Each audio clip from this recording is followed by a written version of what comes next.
Good afternoon, Palace fans. It's KingB back again.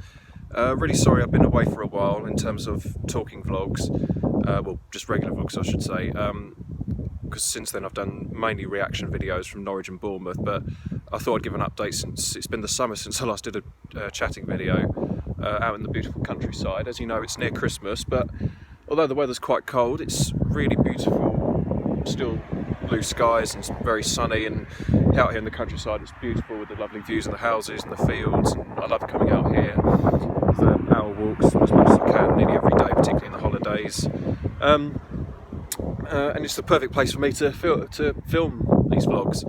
Just one quick update I want to say. As you know, I'm quite political as well on Twitter, and you know my views, what my personal views are. Having said that, my dad has come up with an idea of him and me doing some political vlogs, him and me talking with one another about current affairs and topics and giving our views. And although we have personal views, we will, I think, try and make it as neutral as possible and at least interesting for people of all sides to listen to, because you know, it's good to hold a balanced view as much as possible, rather than just make it all one-sided. So we'll try and make it as fair as possible. But back to football, back to Crystal Palace. So the results could have been worse, and I'm very pleased with Zaha getting the goal against Brighton on Monday night, and since that might be his last M23 derby, because I think he will go to Chelsea. I think he wants to go and play upper football, you know, higher football, Champions League, Premier League, you know, win the Premier League, just to show, you know, that it was wrong for Man U to let him go and that he deserves the very best. And if that's what he really, really wants, and the money is a good price, maybe even a player offered like Fleury, then I think we should just take it, and then at least we've got money to get some replacements in. But obviously it's going to take a while to get used to Palace being without Zaha. And so yeah, I was disappointed with the results against the bigger sides, against Liverpool, Chelsea, who else did we play? I know we played Arsenal and Leicester. But having said that, last season I thought we were terrible against them because we just said to them, right, you're too hard to beat, so just win, and we didn't make an effort. Whereas I feel like that although we've lost, I think we made such a massive difference, or at least put in a lot more effort. Yeah, we didn't at least get a point, or you know, 3, but at least it was nice to see us have a go and not just give in from the kick-off. But now the hard games are over, we've got some easier games. We've had Bournemouth, we've had Brighton, and then we beat Burnley. So all in all, really good results in the last 3 games. That's 5 points now. We've got Newcastle away, you know, West Ham at home, which I'll be going to. I've got Norwich away, which I'm going to, and Southampton away. But of course, the big crisis is now this injury crisis.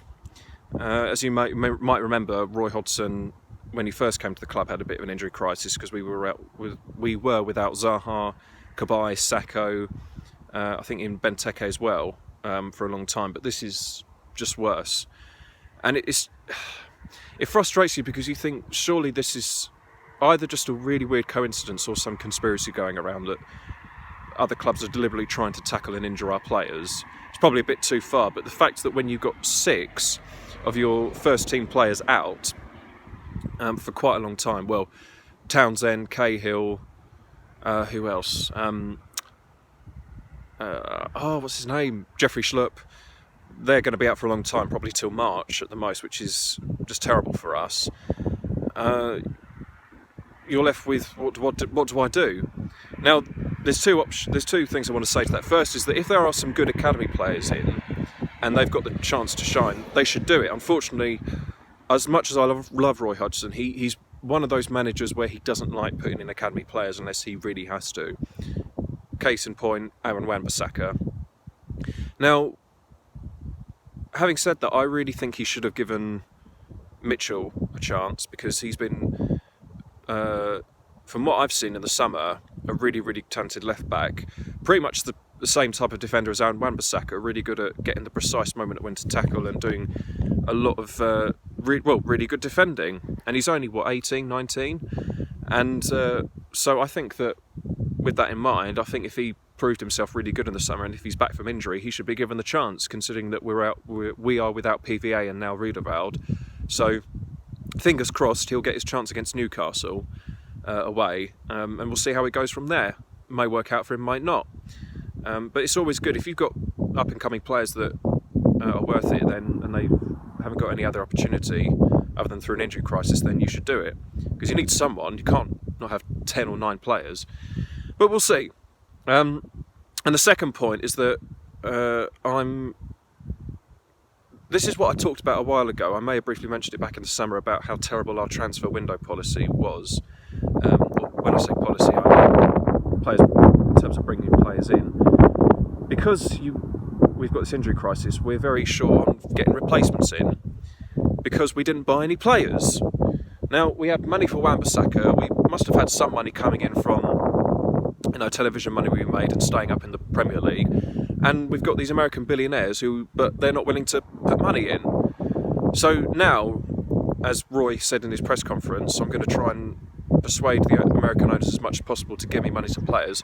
I'm hoping now that they will listen and we will actually start buying players rather than just leave it till the last day and we only get one player on loan. This can't keep happening. Now is a wake-up call. And I'm fed up with owners saying, "Oh, don't worry, we've our striker and our right back, they'll be fine. They're not going to get injured." Well, they just have. This is why you need replacements in to cover those players for next games, and not go on a losing streak because you're missing some players who would start regularly. So this is a massive kick in the teeth, and I'm not really looking forward to the next few results because of this injury crisis. Unless, of course, we can cause a bit, still at least put on a good performance and get a point, maybe even 3. And if some academy players come through like Mitchell and do very well, then that will put some reassurance on. And PVA will be back soon, and Cahill has just had a minor surgery, so he will be relatively long, but obviously Townsend and Schlupp are going to be out till March. But now that the transfer window is around the corner, I'm hoping that we can actually start working from day one, or at least we've started working already now, and then from day one try and get some players in. But it's going to take something to convince me that that's going to happen, because at the moment I can't see it happening at all. And what worries me is that if January doesn't go well for Palace, so we don't get any players in, I could see Roy leaving at the end of the summer, because he'll just think, well, I've held on for 3 years because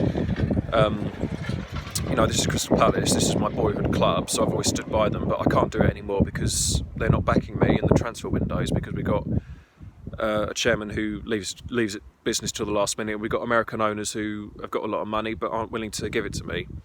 So we'll see how the next month pans out and the next few games pan out. Hopefully this will just be just a little blip, and then everything will continue, or it's just going to keep dipping and diving for us. But we shall see. I think that's pretty much all I have to say on this updated vlog.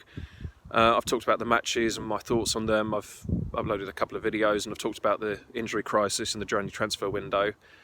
But we'll see. We'll see what happens, and hopefully, I'll be doing another vlog in the next month or two, probably January, because I would have gone to a couple of games then, and probably halfway through January, if depending on if we get any players in. Right, well, thank you so much for watching. Great to see you all again, and have a Merry Christmas and a Happy New Year. Bye-bye.